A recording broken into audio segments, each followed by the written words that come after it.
আজকে উনাকে চিনতে আমার খুব কষ্ট হয়। উনাকে সকালবেলায় আমার কাছে একরকম লাগে, দুপুর বেলায় আর এক রকম লাগে, রাতের বেলায় আবার আর এক রকম লাগে।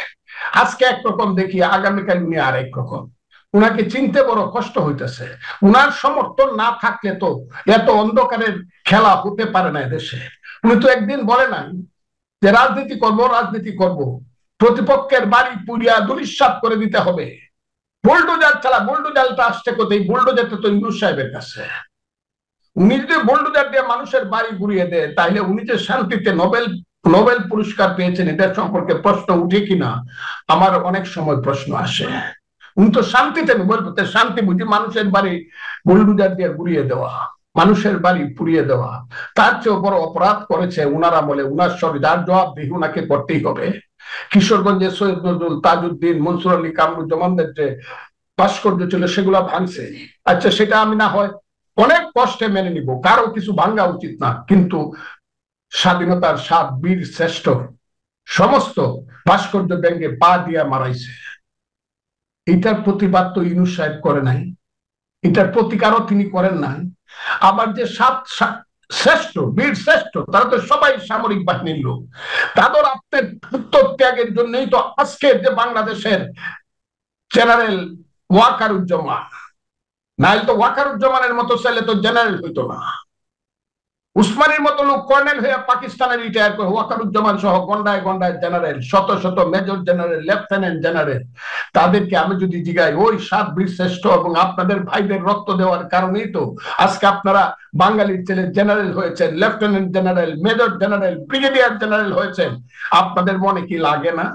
যদি না লাগে তাহলে তো বুঝতে হবে আপনারা ওইটার সাথে আছেন। তাহলে বাংলাদেশটাকে শেষ করে দেন, এটিকে পূর্ব পাকিস্তান ঘোষণা দিয়ে দেন এবং বলে দেন এটার নাম আবার পুনরায় রাখা হলো ইসলামিক রিপাবলিক অফ পাকিস্তান, পূর্ব পাকিস্তান লিখে দেন। যদি মুক্তিযুদ্ধ রক্ষা করতে না পারে, তাইলে এইভাবে যদি চলেন, এই দেশটা আমি চাই না। আমার স্বপ্নের বাংলাদেশ এটা না, আমার মুক্তিযুদ্ধের বাংলাদেশ এটা না। আমি তাদের কাছে কোনো আশাও করি না। আমি আশা করি 18 কোটি মানুষের কাছে। আমি আশা করি বাংলাদেশের আওয়ামী লীগ ধ্বংস হয়ে গেছে। 10 বছর আওয়ামী লীগ লিখতে পারবে না, এটি বারবার বলেছি, ওই দিনও আপনার সামনে আমি বলে আসছি। কিন্তু আরো তো বড় দলগুলো আছে যারা ক্ষমতায় যেতে চায়। ক্ষমতায় যদি বা দায়িত্ব যদি দেশের নিতে চান, তাহলে বাড়ি পুরার দায়িত্ব নেন না কেন?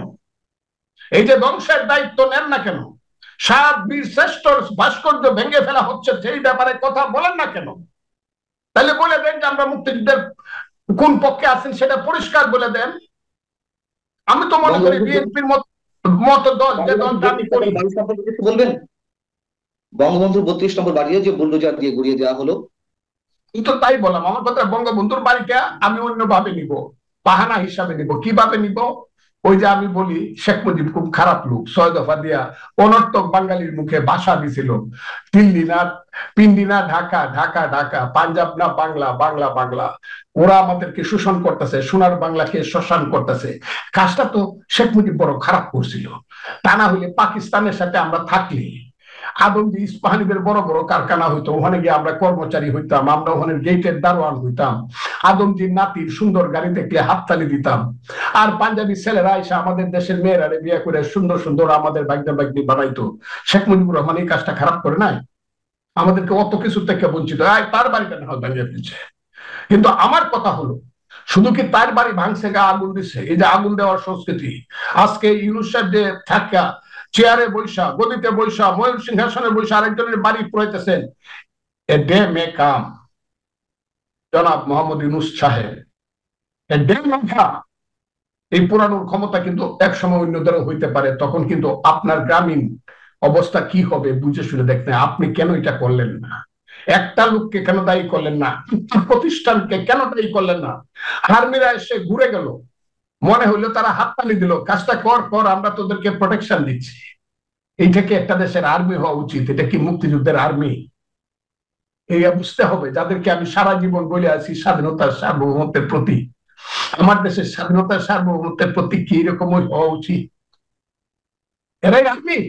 এতকে দেশে গিয়ে শান্তি রক্ষা করে, যারা চোখের সামনে দেখতেছে দাও দাও করে আগুন জ্বলতেছে, কিন্তু চুপে চাপে মনে হইলো যেন আনন্দে আনন্দে এখান থেকে সরে গেল, মাথা নিচু করে এদেরকে আবার বুয়া বুয়া বলে স্লোগান দিল, তাইলে আপনারা কিসের স্বাধীনতার সার্বভৌমত্বের প্রতি?